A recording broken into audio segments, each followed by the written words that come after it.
Good morning all, and we're back with the Honda Insight. Now I wouldn't be surprised if Ellis turns up at some point and fangirls all over this car, because he's already showed his love and respect for this vehicle by coming down yesterday. If you want to check out his channel, that's Safety First. But why not? I mean, look at it.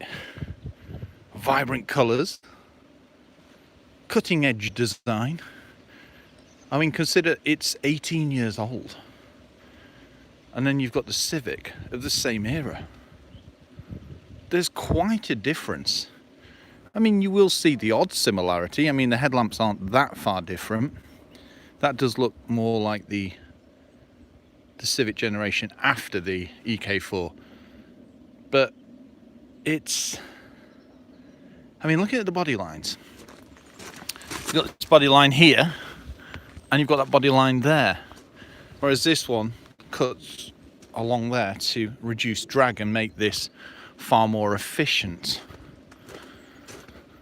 There's no grille to speak of on this either, whereas on the EK you do have a grille with the Honda badge, whereas on this you've got the Honda badge on the bonnet. I love the sculpting on this. I mean, stood in front of it, it looks far more EP3 actually. I've never noticed that before. That is quite interesting. It makes you wonder if the EP3 did pay homage to this. And then they put a Type R engine in it. Yeah. Let's go at the side. As you can see, Valek needs a serious clean. We also need to look at putting some more graphics on it, but you'll probably notice that we've done a bit of a rebrand and made our logo a little more funky. It's weird. Now the Civic always used to seem low, but getting out of the Insight seems even lower. It literally is like getting out of a sports car. Apologies for the wind. It shouldn't be that bad on the forecourt, but as you can see, the trees are all over the shop, blowing everywhere. Interior wise, well, this is far more funky than the Civic, isn't it? Let's face it. You look in the Civic, it's got that kind of era of interior. Even things like Nissan Skyline R33s had cloth seats like this. A bit more buckety, granted, but still a similar finish. Whereas this is straight out of an art gallery. It's awesome. Tombstone style seats, lovely green everywhere as well.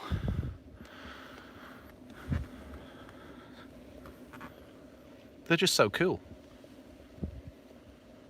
Now, one thing I found on this yesterday, which I just did not expect to see, and that certainly hasn't got it, is it's got stop start.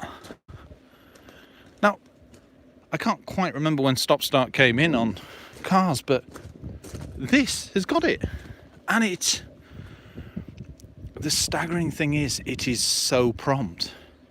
I've driven modern cars that are not as good as this version's stop start. It was quite formidable when I drove into the drive, put it into neutral, and it cut out, and I thought, uh-oh, what's that? Put it back in gear and immediately restarted. Fabulous. When it comes to engines and powertrains, well, okay, they've both got 5-speed manuals. However, this is 4-cylinder D-series engine, and this is a 1-litre 3-cylinder engine, VTEC, but because it's a hybrid, it also has an electric motor as well. And you do notice the difference.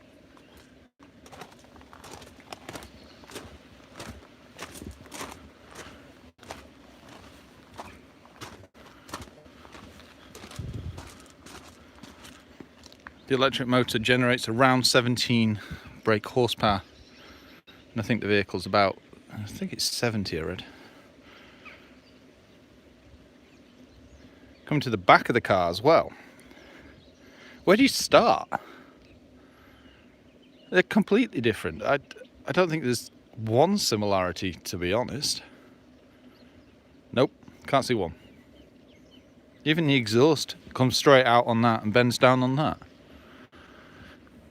But this looks far more futuristic. Sloping rear lens, which comes straight out and follows this curve. But it's all encompassed into the boot with the double glass as well.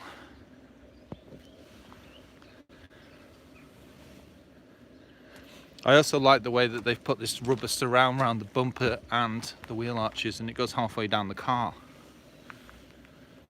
But this is all added to make this car super economical, which it really does achieve. I mean, it was well ahead of its time, it really was. However, sadly, the market wasn't.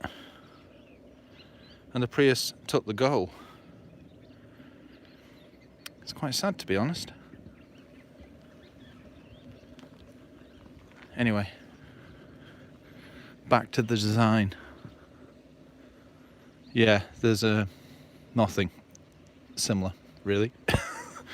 Even the boot spoiler on this is at the bottom of the window, whereas this one is here. High level brake light, no parking sensors, quite understandable for 18 years ago, and no parking sensors.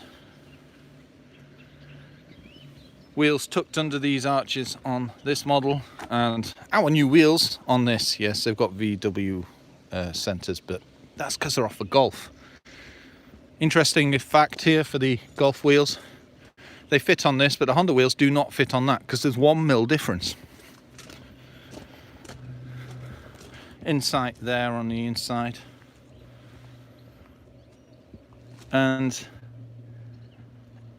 like I said yesterday, this car looks like it'll just take off and hover. If you did the same to the front as you did at the back, it would literally look like a hover car. But maybe that's what the design inspiration was, because it does looks a bit like some of the cars that you saw on Back to the Future 2. Sloping lines from the side and the back, even the front. It's just so well ergonomically designed. It looks so cool, and it turns heads wherever you go. But let's face it, you don't see many around.